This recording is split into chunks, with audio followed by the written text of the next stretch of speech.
some of the principles behind using social media. Let's imagine that your business is a house. Okay? So I want you to think in your mind about your business as a house. Okay, just a couple of people, if you can raise your hand, tell me what it is that your house looks like. Active, fun, innovative.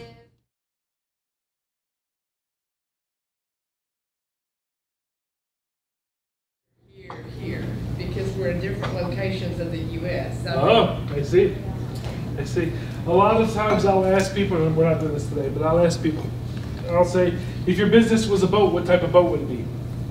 Right? So, because if you are a dinghy, right, or a john boat, that's one thing. If you're a big, cruise vessel, it says something completely different about your perception of your business.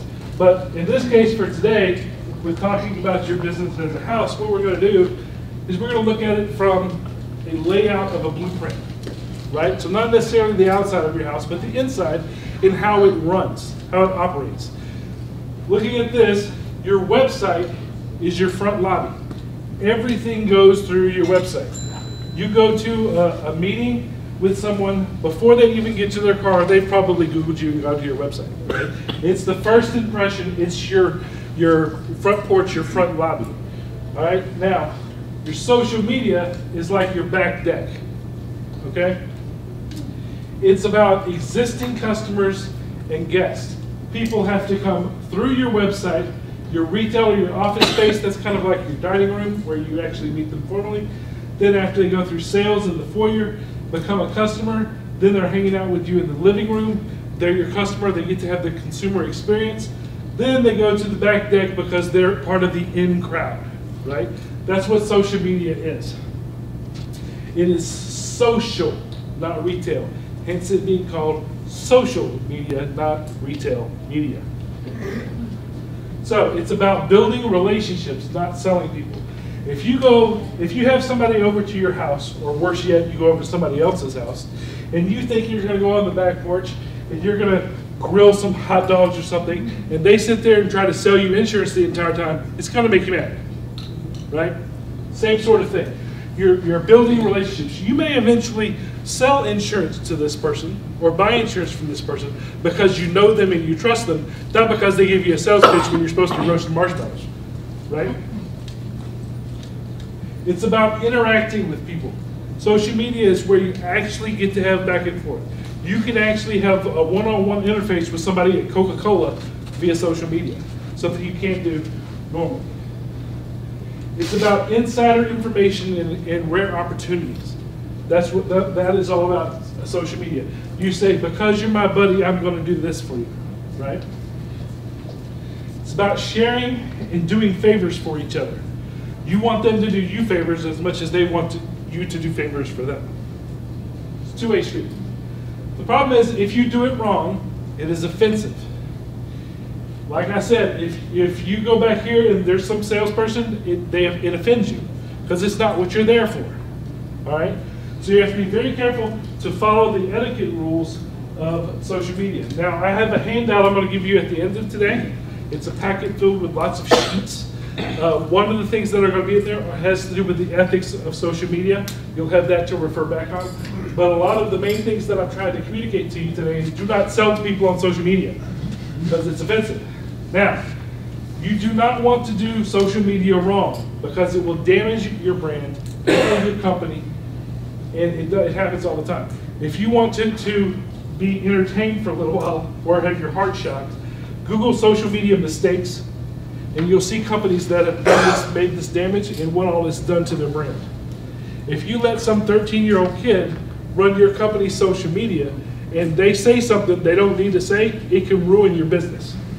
It's more important than people think, okay? But we're talking about it, so we're not gonna make mistakes today.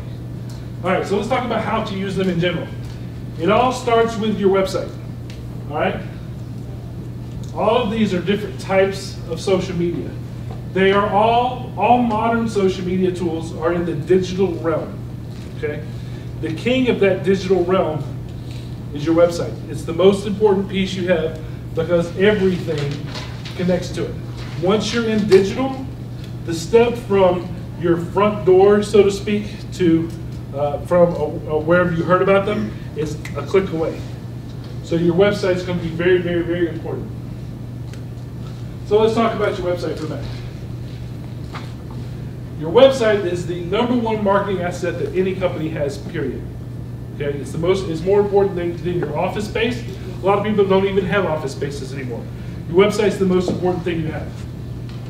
It is your home on the internet, and it must represent your brand, which means you have to know what your brand is. Okay, it has to be focused on who you are, because you own it. It's your real estate. When somebody goes there, it's just like they're looking you in the face. They expect to see what your company looks like. It has to be easy to navigate. If when they get to your website, they get confused, they can't figure out how to get the information that they want, they're going to get frustrated and leave. And your competition is also only a click away. So it has to be easy to navigate. It has to be informative, but also entertaining. Informative alone is not enough. It has to make a connection with customers. We talked about that a bit at the beginning.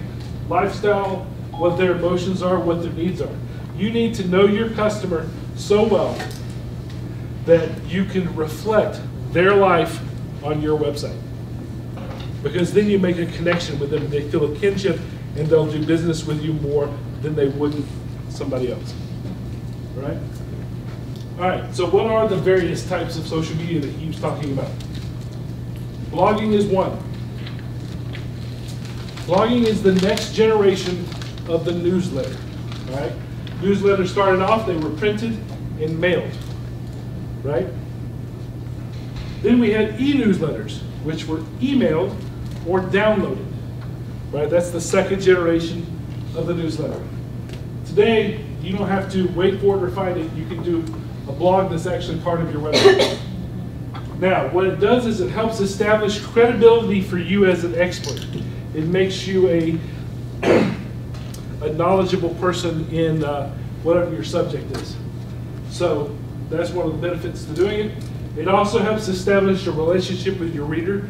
Once people find out about who you are, they're aware that you exist, they're going to want to know more information, because they're going to want to make a decision based on who you are. Should I do business with you? That's why it's very important that if you own a restaurant or something, that the business owner is on there, because people like to say they know the owner, right? So you want to be able to give them that sort of relationship that they're seeking. Letting them get into your head through a blog is one of the ways to do that. The other thing is it helps with search engines. The more you put out there, the more frequently, which blogging is often frequent, then you get more interaction. It also allows for personal interaction with customers. Blogs have a way that you can comment back and forth. They can say, hey, I liked what you thought, I have an additional question. And you actually can have dialogue back and forth from your blog based on that article. Okay? Interaction is a huge part of social media. Yeah, so the content is all about your business and what you do, or it's all about, in my case, selling. It may not be about my company, but it may be, how broad does it have to be? How often do you have to blog? For a blog, well, there's several different ways to do it. Well, here. Well, that's okay. If you're going to cover that, go ahead. It's next. Okay. You have several options, okay? And we'll talk about content in a minute. First thing is you can write it yourself. Now, when you write it yourself, number one, you need to be a good writer, unless you are Chick-fil-A and you can write in incorrect English because you're a cow. See, everybody get that? Anyway, so you need to make sure that you have the skills to write it. And there's also the content that you're going to write it about. It needs to be brand friendly, which you're talking about. This comes later, not specifically about blogging, but in general. Brand friendly, subject matters that people are interested in reading about. And there's lots of ways to do that. We'll move forward here. Agency provided services. If you can't write it yourself, or don't want to, or don't have time to, it's completely understandable. Not most people can write an article every 5 minutes. You have what's called ghost blogging. Ghost blogging is when somebody else writes it for you, you approve it, and put your name on it. It's just like having a pseudonym, or authors do this for books. A lot of Stephen King's last few books he didn't write. He just approved it. That's called ghost blogging. The other thing is opinion articles. You can find an article about something that's in your industry. You can reference the article and say what you think about the article, and that's a blog. All right? So that way you don't have to completely come up with all the content. Journalistic articles, what that is this is under the agency thing. Somebody from the agency will come and interview you, ask you a bunch of questions, write an article just like it was for the newspaper. Right? That's how the content for that. The other one is vlogs. That's an article that's a video. Video is very important in all of marketing, regardless of what kind it is, because people don't like to read. If you know somebody that likes to read, it's sitting in their chair. Most people don't like to read, they'd rather be entertained, which is why if you do a blog that's a video, you'll communicate with them better, because it's the best form of communication, because you have 3 out of the 5 sentences instead of 1. And you'll keep people engaged longer, because it's more fun to watch. Right? So that's what a vlog is. Exactly. So once you get the blog done, how do you get people to get onto your site and look at it? You have to promote the blog. Yeah. Yeah, you have to connect it with everything that's in your digital world. So you'll need to have an overarching strategy that includes your websites, your social media, your blog, all of that, and then it'll start to feed off of each other. When we talk more about how to use social media later, we'll kind of show you how to get people involved. If I don't answer it at the end, come back to me, I'll tell you. I'll come back on that one, yeah. All right, again, hammering this point. You have to include your brand in everything you do, including your blog. Don't give a blog that's a rant where you're simply talking about how stupid something is if your brand is supposed to be professional and sensitive. It goes against your brand, it'll take your company. However, if your company is called Rude Boy, you're allowed to do that because it fits your brand. You see what I'm saying? It all about the voice of who you are, it makes sense. But the other thing, again, know that your communications matter. Your blog, you may just think, I'm just going to tell people what I think and I'll put it out there, and it doesn't matter, it's just a blog. Just a blog, just should never come out of your mouth. Just a post, just whatever, it's there, it's going to make a difference. If it doesn't catch up to you now, it will 10 years from now. All right, it ties in well with other marketing services. Website, PR, other social media, email marketing, etc. So all of that makes a difference. This ties in well with other things. It's all part of your overall strategy. Number 2, short code texting. All right, everybody take out their cell phones. I want you to send a text to the number 90210. The content of your text is going to be the word Reformation. All right, what you are experiencing is called short code texting. You send the text to a number, you get an automatic response back. Okay?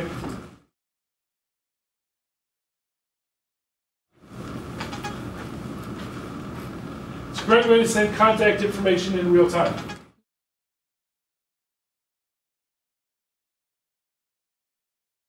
It's also really good for sending insider information to people because it becomes a two-way street. Once your customer texts you, you can send them links to things. Like, for example, if you had been to one of my seminars before today and had done this, then you would have gotten a text last week about the fact that we were doing this one. So I could send you the link to the website so that you could then know more about the one that's today. You can also take polls from people. You can ask them, we're having a special next week, should it be on this, that, or this? And they'll give you their feedback, and you can get information from them that way. You can play games with them, you can promote different sales that you have. It's particularly good for these people, these industries. Doctors and dentists, because you have appointments and reminders and things like that. Hair, tanning salons, mechanics, hotel resorts, all these people. And it's really good for them because of what their business is.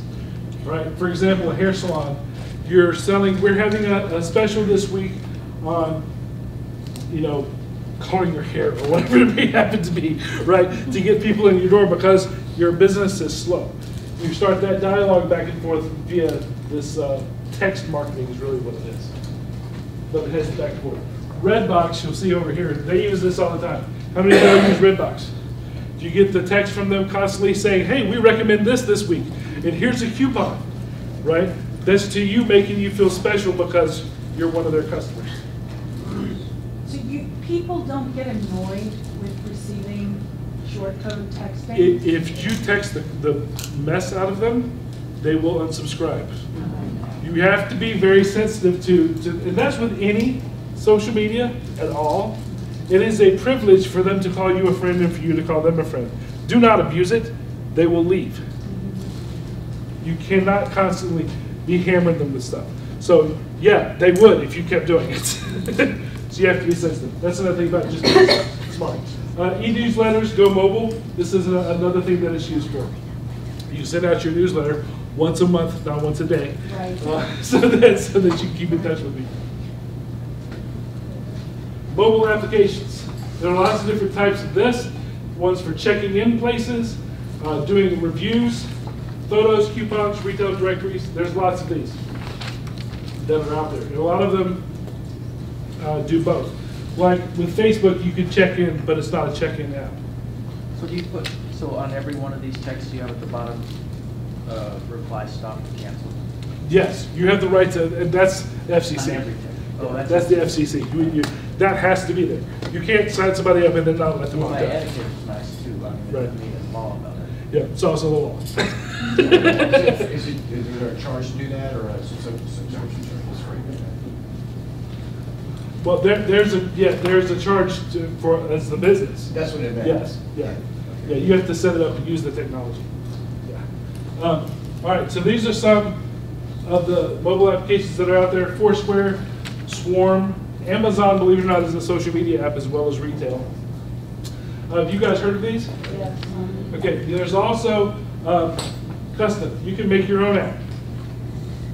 It's particularly good for businesses that are B2C. That means business to consumer as opposed to business. Restaurants, retail, service products, B2C is the big thing. They're really good for these types of apps. If you're B2B, you can still make a custom app, but your target audience is a lot smaller because you're only targeting other businesses. So it may not be as cost effective to build your own. But you can use a lot of these. A lot of these are targeted towards these specific industries. Open Table, Urban Spoon, those are centered around restaurants. Niche online forums. These are, there's different types, different usages. They're targeted by industry, expertise. They build awareness and interaction. Let's see if we can get this thing to keep going. Miata.net is an example. I own a Miata. Does anybody know what that is? Does everybody know what that is? Yeah. Okay. I had it back when they were so cool. Anyway, there's a website called Miata.net. Here's their logo. That is a place for people that own the Miata, right, which is an expertise in the industry, to find out more about that. Once, when I had my Miata for long enough to have it paid off, and I was going to trade it in and get a new one, right?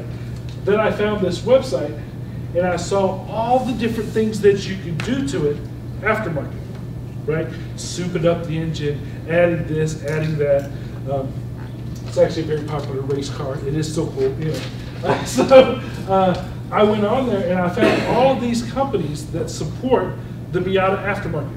So there was all these businesses that were on this niche online forum because their industry targeted this car. I would have never found them without this site, right? So if you have a niche product or a niche service that's relative to an industry, you can sign on to one of those portals, and it's a really great way to get extra business by being social, interaction. Forums, they ask questions. You answer the questions because you're an expert. By the way, I'll buy something from you, or you can have a banner ad or whatever there. Tom's Hardware is another one. This one is centered around computers. People are always having problems with computers. They're always wanting help. They go to this forum. You're there to answer their problems. By the way, I also sell blah, blah, blah, blah, blah, right? Because it's relative. Motor Trend has one. Do-it-yourself, there's lots of do-it-yourself things. You can also make a custom online form yourself.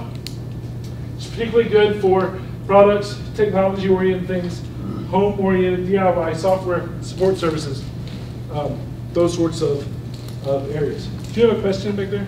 And just, the one thing that I've noticed is, looking at some of this, is that the forums interaction stuff, that takes a lot of time. It does. I know a lot of people in here, I don't know if we have that time, if you have any strategies to kind of help us maximize. We will get to that. Yes, yeah, it does. It's an investment. That's definitely true. Do you have a question? I mean, is it as simple as, let's say I'm in the wine industry, that's my niche. Mm-hmm. Could I search, and I was just about to do wine online forum to find out if those exist? They exist. There's people that collect wine. Oh, If you're, depending on what your brand is, are you sophisticated or do you do boot swamp? Big difference, right? bottles. Big difference in the type of people. There's probably, with wine I'm sure there is, a forum for it. Find out what it is, find out what you can do to get involved with those people because they will buy from you. Right? As long as your operations has it where shipping is inexpensive. So I could just Google, if I needed to know what business-to-business apps, best ones to use, going back a few slides. Is that how I would find out what app? Yes, you can do research to figure out what apps are out there for your industry. Okay, So again, you have to know who you are, and then you can do the research after that. okay. All right, directories, review, and reputation sites. Most all of these also have a mobile app that's attached to it. Go ahead and I'll tell you the examples. Yelp, Manta, you've heard of these guys. Hotels.com, Kayak. All of these are directory, review, and reputation sites. When you're looking for, well, let's see what the reviews to that are, that's one of these sites. And it's social because it's interactive. You go back and forth with the company, with your peers, talking back and forth about people. It's particularly good for travel, service industry, restaurants, salons. Yelp is huge because it's tied in with your iPhone. If you didn't know that, that's why you use Yelp. It's tied in with your iPhone. It's tied in with what? Your iPhone. Oh, okay. Anything that iPhone and Apple is doing, you want to be a part of. Also, if you didn't know this, your GPS maps that are on your phone, they're not Google, because Google is Android and they're the enemy for Apple. Okay, but they're actually put out by TomTom.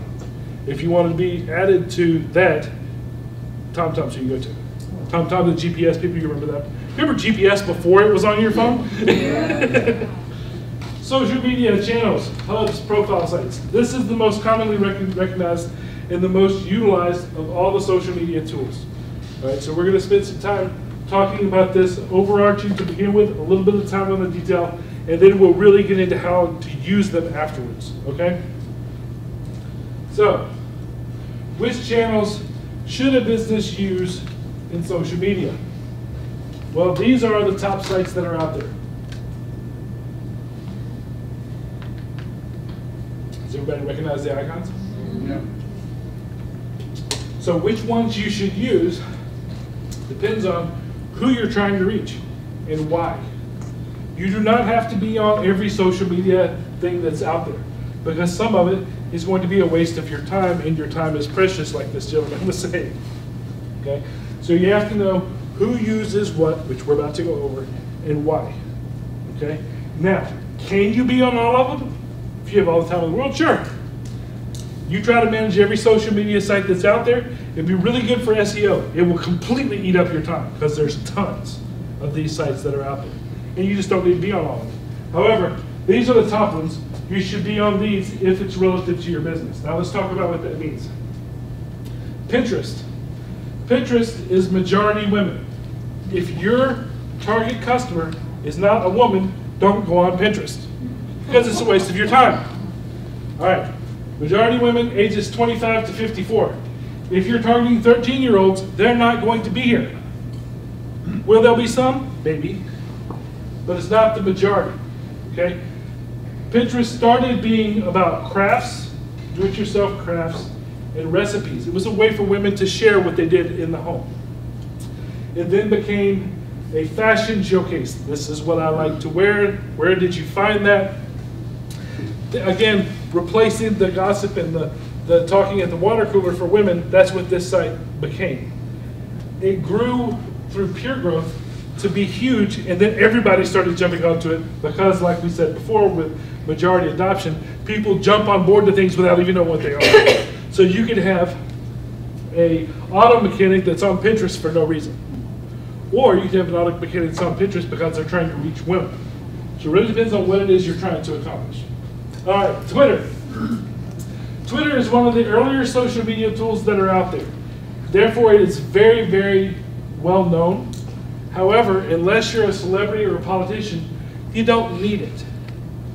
Because it's only good for people that have a huge enough following that they care about every sentence that comes out of your mouth.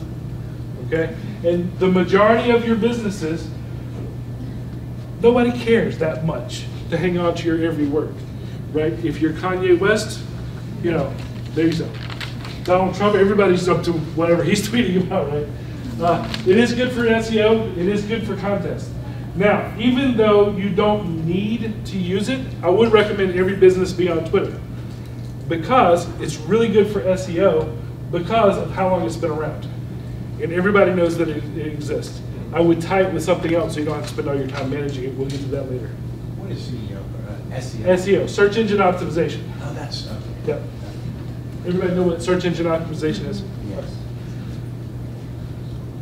Next, Facebook. Facebook is the #1 social media channel in the world right now. Has been for a while. We will talk in depth about Facebook later. Instagram. Instagram is for children, teenagers, young adults, people 12 to 24 years old. It is visually oriented. Started off being just photos, now it has video attachments to it. It is the younger person's Facebook. There is nothing that Instagram does that Facebook doesn't already do. However, I have a 16-year-old daughter. She doesn't want to use Facebook because it's for old people. This is what they're using now just to be different. All right. It's also the #1 photo app. Started off that way. You can add filters and so forth. One of the things you'll notice is these pages, they copy each other a lot. Okay? So it started off, they were the only one that had filters for photos. Now Facebook does, and you know, different people do, and so forth. Google Plus. Google Plus is good for Google employees. The end. It's also good for children that are in Google schools. A lot of you may not know this, but in some areas, particularly I know of some that are south of Atlanta, Google invests in schools with children. Okay? They are giving students Chromebooks, which is basically a laptop that does the internet and nothing else. All right? Because they are trying to indoctrinate the next generation into using Google so that the next generation, Google is king. Google is going to take over the world like a Waffle House, guys. All right. However, Google is very good for SEO because it's owned by Google. You have to kiss the ring. All right? So, you can be on Google, don't invest a lot of time in it. You can tie these things together, which we'll talk about later, where they take care of themselves and you still have a presence. But as far as, is anybody using Google? Not unless you work for them, because it's not any good. Nobody here works for Google, right? That's what you really think. That was an opinion blog. That's right. LinkedIn. LinkedIn is for recruitment, it's for executives, it's for making sales connections, sharing knowledge, establishing credibility, and SEO. Again, we'll talk more in depth about these later. This is just an overview of the top sales media that's out there. Next one, YouTube. YouTube, believe it or not, is the second largest search engine in the world. It was not designed to be a search engine, but it is because people don't like to read. Okay? There's more information on YouTube where people can say, how do I change a tire? And somebody will walk them through it in an entertaining fashion That's why it's so popular, even though it was not what it was designed for. If YouTube was a country, it would be the third largest country in the world, second to China and India. Okay, YouTube is very, very important. They also have their own rankings system, right? They have to get, you know, in the YouTube listings higher, it's based basically around these 4 things: number of views, the title that you have, your ratings that you have, thumbs up and thumbs down, and the description that you have. It's a mystery, just like Google, as to what it actually is, but those are factors that are in it. Now, the next piece to this, YouTube has killed TV. That's not necessarily true, but it's on its way. Okay? Like I said before, with things moving along, on demand, with video, you can go to, YouTube has this thing now called YouTube Red, which is basically where you can subscribe to channels from your TV and you don't have to have cable at all. Oh, YouTube. Red. Red. Yep. So YouTube is going to take over television altogether because you also don't have to listen to all the commercials. Now YouTube has their own commercials, but it's different than having to sit on your couch and watch it. Now, the reason why YouTube is good is it's a lot more affordable than broadcast TV. Okay? It's also based around the most communicative form of media that exists. Video, like I said before, you have sight, sound, and emotion. You're hitting 3 out of the 5 senses. You can't smell it, but you can't smell print either, right? But you can actually entertain people, engage their emotions through music. It's a lot more effective at communicating with people than just print. It's also interactive. You can leave comments on videos, talk back and forth with people. And it ties in well with other tools. We'll talk more about YouTube a little later as well. Now, why are these necessary for your business? We talked about all the top sites that are out there. One is because it's for you to be verified as a business. People expect you to be there. If you're not, they want to know why. If you have a business and you don't have a Facebook page, it's fishy. Are you not a real business? Are you a mom and pop shop? Are you a Tupperware mom that is selling Mary Kay out of their house? They want to know why you don't appear to be a real viable business. That's one of the reasons to have social media. The other one is to increase your brand awareness. We'll talk more about this later. Increase brand loyalty, right? If they can team up with you on social media and be part of something, that's better, or a reason for them to come back to you. Feel like they can connect with something. That's to help market your product and services, yes. Helps your SEO, SE rankings. Everything you put up on the internet, by the way, is better for your SEO being found because you're more popular. It makes it easier for other people to pass on information about your company, which is referrals. The #1 way to get business is referrals. This makes referrals easier. So that's a reason to do it as well. Just like all of the marketing that you're doing, social media needs to be managed proactively and on purpose. Okay? It can't be something that my cousin does that for me. It's important. You need to understand that it's important. You need to be in front of it, not behind it. It has to be set up to represent your brand. We're going to kick that horse one more time. It has to be updated frequently. If you go to somebody's Facebook page and they haven't been on it in 2 months, what's that tell you? Are they out of business? Right? Your not being there says something. It also needs to be thought out and purposeful. Don't just slap stuff up there that doesn't make any sense to people. It needs to make sense to people based on who you are, your brand. It's very important. It has to be maintained, which means you have to interact with people. If you have, say you're on TripAdvisor, okay? You're a hotel, you're on TripAdvisor, and you have all these people making comments and asking you questions and you ignore it, that tells people you ignore your customers. You have to have the management, you have to have the back and forth. You have to be current. These platforms are constantly making changes, and they will make changes without telling you. Mark Zuckerberg, who I'm going to talk about a lot, he's the owner of Facebook, for those of you that don't know. Mark Zuckerberg does not care your opinion about your Facebook profile because he is Mark. And what he says goes, and he can change every setting you have and not tell you. Eventually, you'll find out when people discover, they say, oh, by the way, Facebook changed stuff overnight. You have to go back in there and correct it, right? One of the things that you agree to when you use a social media platform is the fact that it's their platform. They are letting you use it, most of the time without a fee. So you can't get mad when they turn all your privacy settings different. You just have to go back in there and change them back.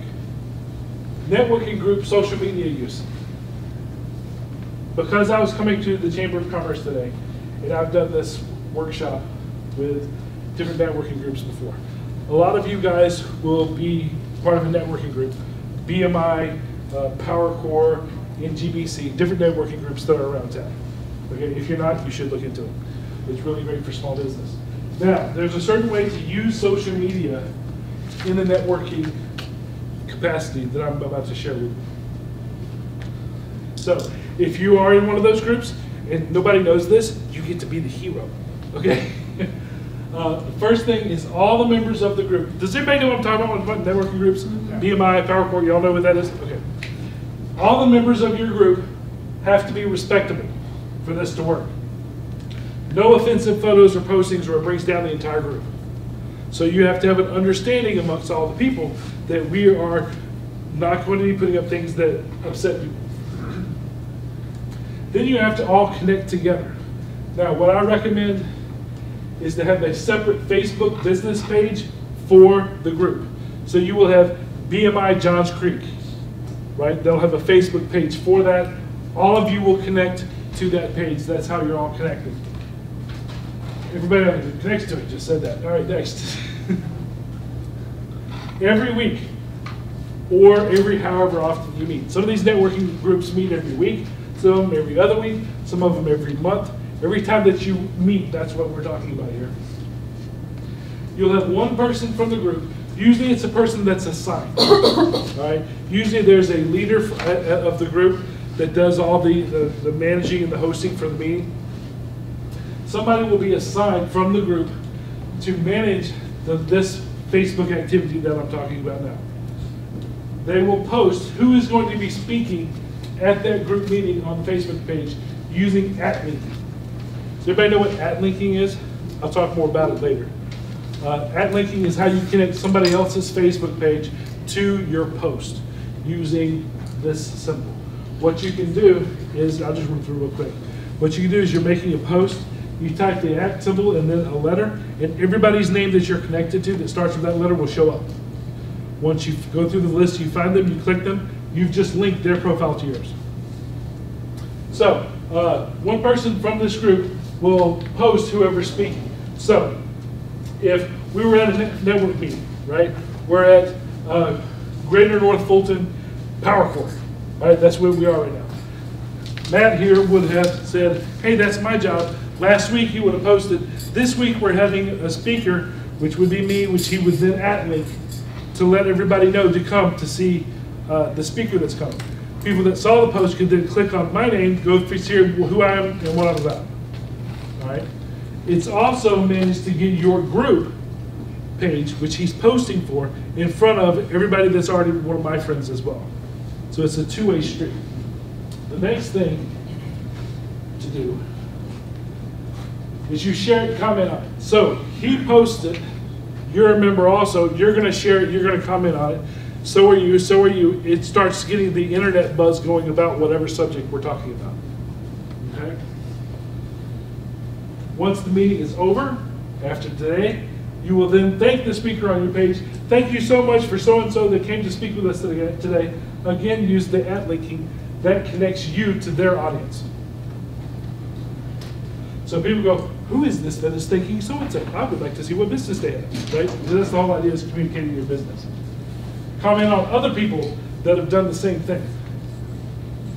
Go to the speaker's LinkedIn page and recommend them this if you are able. Then you're connected to them on LinkedIn. Connect to all of the speaker's social media sites. If it's a speaker at your group, you kind of have permission to do this because you saw them speak. There's nobody that sees you speak that's not going to let you do this. If you guys want to connect to all of my social media, you're more than welcome to, because we've had an interaction. All right? Joe Blow down the street that I don't know, I'm going to question that one, right? When given the opportunity, recommend each other. So whoever's in your group, recommend whoever's in your group. For example, if your group has somebody that does landscaping, right? They cut grass. Big fancy word, we call it landscaping. All right, and then your neighbor needs somebody, and they're your friend. Recommend the guy that you know, because you're connected on Facebook. It's really easy to, hey, I know so and so at LinkedIn. It makes it really easy for your friend to go there, and hopefully he'll then do that for you. That's again how the whole social interaction amongst networking colleagues works. Retweet one another. If you're using Twitter, somebody says something that's funny, or you only have 140 characters, so whatever it is that you're saying, retweet what they're saying, because it helps them and it helps you. Comment on each other's postings. Again, every time you comment on what somebody else has done, or you link what somebody else has done, you're in front of their audience. So you have your circle, which is 10 people. They have 50 people. You're now in front of 60 people. So linking works on Facebook? Or? It does. It works on So if you're Facebook. Facebook. It works on more than Facebook. Facebook, Instagram. It works. There's ways to do it on most of them. So like if I'm making a post on Facebook and I want to include somebody, and it's their name is James Madison, I do at James Madison? Yes. As long as you're connected to them. We'll talk more about ad linking on Facebook in a minute. All right, and then the other thing on Twitter, you mentioned retweeting. Yes. Does it matter if you have no followers? I mean, you just have a Twitter account? If you don't have any followers, Right. then all you're doing is, it really doesn't help you much if you have no followers. It connects you to them, Right. which makes them like you, which means they might respond back to you, Okay, which then you're in front of their audience, gotcha. which is Okay. what you want. All right. But yeah, if you're a lone guy and you retweet somebody and it's just you, it may have low impact. Repost, share their events and specials. Basically, just get involved with what they're doing on social media because it will help you get in front of more people. Who uses Facebook?